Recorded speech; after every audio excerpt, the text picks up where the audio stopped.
15 अगस्त को अलास्का के मकाम पर अमेरिकी सदर डोनाल्ड ट्रंप और रूसी सदर पुतिन के दरमियान 3 घंटे तवील तरीन मुलाकात हुई। ये मुलाकात रशिया यूक्रेन की जंग बंदी के हवाले से हुई, मगर इसे बगैर किसी नतीजे के ख़त्म कर दिया गया। आखिर अब सवाल ये पैदा होता है कि सिर्फ अलास्का का मकाम ही क्यों चुना गया?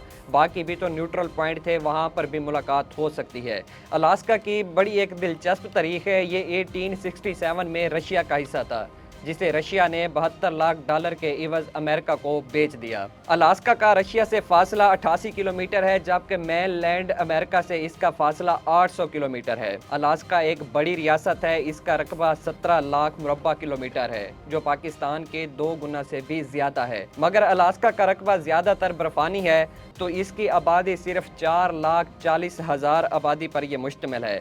तारीखी तल्लुक़ के बाद यहाँ मुलाकात करने की एक और वजह भी है, क्योंकि आलमी अदालत इंसाफ ने रूसी सदर पुतिन के वारंट गिरफ्तारी जारी कर दिए हैं। अगर वो किसी ऐसे मुल्क का दौरा करेगा और वो मुल्क आलमी अदालत इंसाफ को तस्लीम करता है, तो वहाँ पर पुतिन की गिरफ्तारी हो सकती है।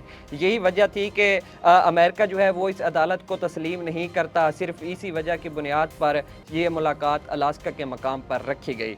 ये मुलाकात हुई, तकरीबन 3 घंटे की तवील तरीन मुलाकात थी, जो बग़ैर किसी नतीजे के ख़त्म कर दी गई। मुलाकात ख़त्म होने के बाद इन दोनों बड़ी शख्सियात ने मीडिया से प्रेस कॉन्फ्रेंस की, मगर बग़ैर किसी सवाल जवाब के ये दोनों प्रेस कॉन्फ्रेंस करने के बाद वहाँ से रुखसत हो गए। अब यहाँ पर बड़ा सवाल ये पैदा होता है कि आखिर ट्रंप वाकई रूस पर इतनी बड़ी सख्ती लगाने जा रहे हैं, क्योंकि डोनाल्ड ट्रंप ने बार बार अपनी तकरीर में ये कहा है कि अगर रशिया जंग बंदी पर आमादा नहीं होता तो फिर रशिया को बहुत बड़े सख्त नतीजे से गुजरना पड़ेगा। आखिर ये डोनाल्ड ट्रंप ने वहाँ पर मीडिया से बात करते हुए मीडिया के इन सवालों का जवाब क्यों ना दिया? ये सवाल अब भी जिंदा है और उम्मीद करते हैं कि ये सवाल जो है डोनाल्ड ट्रंप तक पहुँचेगा और वो रशिया के ऊपर सख्त पाबंदियाँ भी लगाएगा। जो शख्स खुद को अमन कायम करने वाला, डील करने वाला करार देता है, ऐसा लगता है कि वो अलास्का में रूसी सदर पुतिन से मुलाकात करने के बाद ना तो वहाँ से कोई अमन मुआहदा लेकर जा रहा है और ना ही कोई सौदा तय करके जा रहा है।